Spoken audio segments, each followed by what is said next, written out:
रणवीर को अब याद आ गया था कि उसने वो नेकलेस कहाँ देखा था।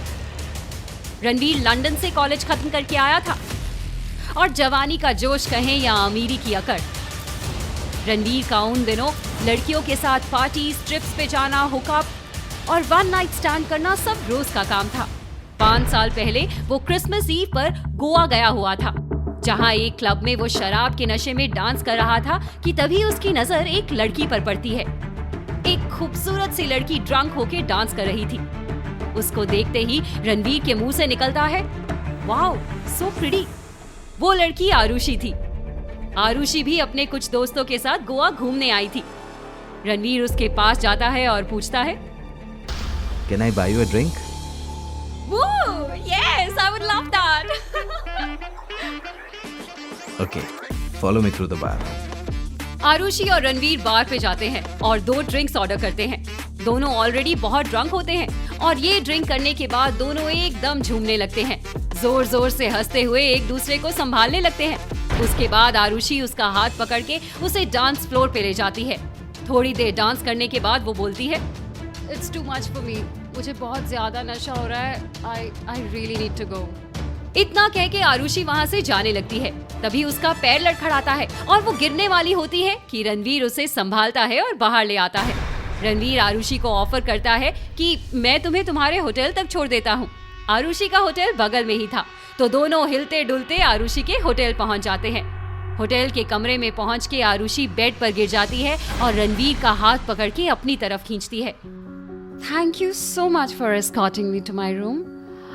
कम on, let's have one more drink. पर उससे पहले I really need to change.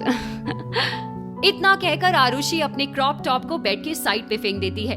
उसके बाद वो ड्रिंक बनाती है और रणवीर को देने के लिए ग्लास बढ़ा देती है। आरुषि ने कोई टॉप नहीं पहना था, उसने ऊपर सिर्फ इनरवेयर और नीचे शॉर्ट स्कर्ट पहना होता है। रणवीर जब ग्लास लेने के लिए उसकी तरफ देखता है, उसकी सेक्सी फिगर देख के बोलता है, वाओ सुपर सेक्सी। दोनों ड्रिंक लेते हैं और बॉटम्स अप करते हैं और एक साथ बिस्तर पर पीठ के बल गिर जाते हैं और जोर जोर से हंसने लगते हैं।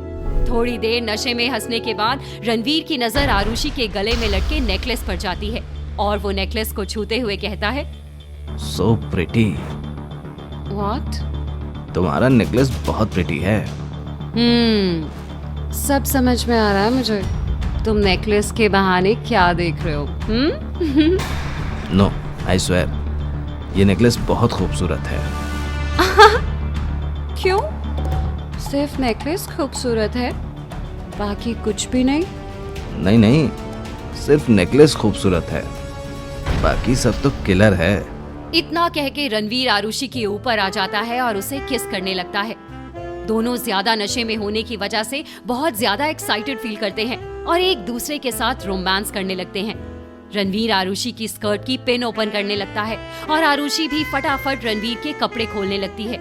आरुषि की सेक्सी फिगर देख रणवीर बहुत ज्यादा एक्साइटेड हो जाता है और वो दोनों एक दूसरे पर झपट पड़ते हैं। अगली सुबह रणवीर की जब आंख खुलती है तो वो अपने होटल के रूम में होता है। उसका सर हैंगओवर की वजह से बहुत ज्यादा घूम रहा था। उसे याद ही नहीं था कि वो कल रात आरुषि के साथ वन नाइट स्टैंड के बाद कैसे वहां से वापस अपने रूम पर आया और कब सो गया। वो रात में इतने नशे में था कि उसे आरुषि का चेहरा भी याद नहीं आ रहा था। उसे सिर्फ वो नेकलेस याद था, क्योंकि सेक्स करते टाइम आरुषि के पूरे बदन पर सिर्फ एक नेकलेस ही था जिसे वो पहनी हुई थी। मैं यहाँ कैसे आया? मुझे तो अच्छे से याद है कि मैंने कल रात किसी लड़की के साथ गुजारी थी, पर उसका चेहरा मुझे ठीक से याद नहीं आ रहा है। दरअसल रणवीर के लिए आरुषि के साथ वो रात बहुत यादगार थी। इससे पहले भी रणवीर कई लड़कियों के साथ वन नाइट स्टैंड कर चुका था, पर आरुषि की खूबसूरती और उसका फिगर रणवीर के दिलो दिमाग में इस कदर बस गया था कि उसने उस रात के बाद कभी किसी और के साथ रोमांस तो क्या, वन नाइट स्टैंड भी नहीं किया। उसे हर वक्त आरुषि के साथ बिताया वो लम्हा, उसका कराहना, उसका छूना सब याद आता था। वो कुछ भी नहीं भूल पा रहा था। बस अफसोस ये था कि उसे उस लड़की का चेहरा याद नहीं था। याद था तो सिर्फ उसका नेकलेस, और आज वही नेकलेस उसने 5 साल बाद आरुषि के गले में दिखा। मुझे यकीन ही नहीं हो रहा ये वही लड़की है जिसे मैं पिछले 5 सालों से ढूंढ रहा था। इसके साथ बिताई वो रात मुझे याद है। बस मुझे चेहरा याद नहीं था। आनंद, तुमने पता किया कौन थी ये लड़की? सर, ये आरुषि मैडम थी, वर्मा कंपनीज के मालिक जेपी वर्मा की बेटी। ये वर्मा कंपनीज के होने वाली सीईओ हैं। उन्हीं के नए ऑफिस के कंस्ट्रक्शन का कॉन्ट्रैक्ट हमारी कंस्ट्रक्शन कंपनी को मिला है। पर सर, मुझे समझ नहीं आ रहा, ये आपको अचानक जॉब क्यों ऑफर कर रही थी और आपने उन्हें बताया नहीं कि आप कौन हैं? नहीं, उसका ऑफर सुन के पहले तो मुझे हंसी आई, और फिर जब मैं उसे अपने बारे में बताने वाला था तभी मैंने उसके गले में नेकलेस देखा, और फिर मैं कुछ बोल ही नहीं पाया, और वो ये 20,000 का लिफाफा देके चली गई। कोई बात नहीं सर, मैं उनके ऑफिस में ये लिफाफा वापस भिजवा दूंगा और उनको बता दूंगा कि आपको नौकरी करने की जरूरत नहीं है।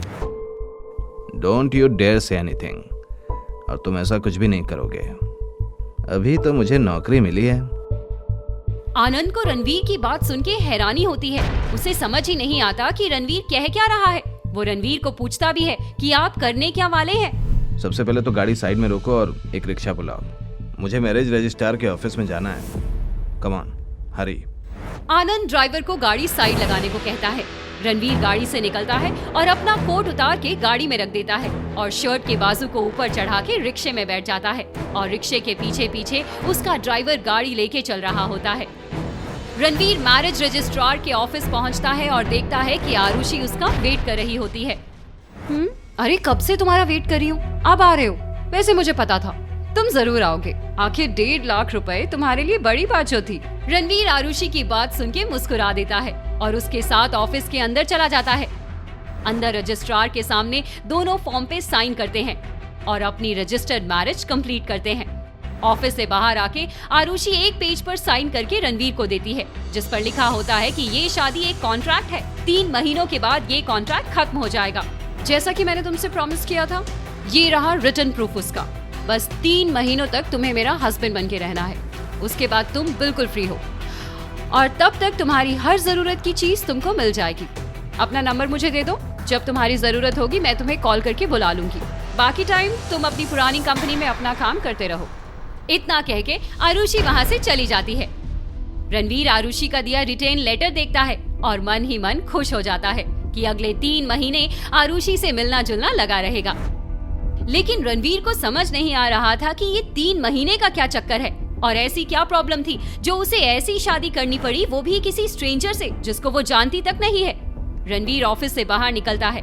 इतनी देर में उसकी गाड़ी भी आ जाती है। सर चलें? हम मीटिंग के लिए ऑलरेडी लेट हो रहे हैं। आनंद, मीटिंग पोस्टपोन कर दो। मेरी अभी अभी शादी हुई है, मुझे आज सेलिब्रेट करना है। Let's go for drinks. Ranveer अपनी कार से इंपोर्टेड स्कॉच की बोतल निकालता है, 2 ड्रिंक्स बनाता है और एक ग्लास आनंद की तरफ बढ़ा देता है। दोनों ड्रिंक पीते हैं, पर आनंद को समझ ही नहीं आ रहा था कि ये अचानक से शादी और वो भी कॉन्ट्रैक्ट वाली। फिर वो रणवीर से पूछता है, सर मुझे समझ नहीं आ रहा कि आखिर ऐसी क्या वजह होगी जो आरुषि मैम को 3 महीने के लिए कॉन्ट्रैक्ट मैरिज करनी पड़ रही है, और ये नेकलेस का क्या चक्कर है जिसे आप 5 सालों से ढूंढ रहे हैं? मुझे कुछ समझ नहीं आ रहा है। 3 महीने की शादी का कारण तो मुझे भी जानना है आनंद, और रही बात नेकलेस की, सोचो जरा, एक खूबसूरत जवान लड़की जिसके जिस्म पर कपड़े की जगह सिर्फ एक नेकलेस हो, तो तुम उस नेकलेस को भूल सकते हो भला? आनंद, मुझे वर्मा कंपनीज की पूरी जानकारी चाहिए। क्या प्रोजेक्ट्स चल रहे हैं, उनके शेयर होल्डर, एवरीथिंग। मैं भी तो देखो कि आखिर बात क्या है जो वर्मा कंपनीज के सीईओ की बेटी को ऐसे एक मामूली से वर्कर के साथ कॉन्ट्रैक्ट मैरिज करनी पड़ी। आरुषि क्यों सिर्फ 3 मंथ्स के लिए रणवीर से कॉन्ट्रैक्ट मैरिज करती है? क्या राज है आरुषि के घर का? रणवीर को पता चलेगा कि आरुषि को एक लड़की भी है? ऐसे कई सारे सवालों के जवाब जानने के लिए सुनते रहिए कॉन्ट्रैक्ट मैरिज, सिर्फ और सिर्फ पारवी फ्रीक्वेंसी पर।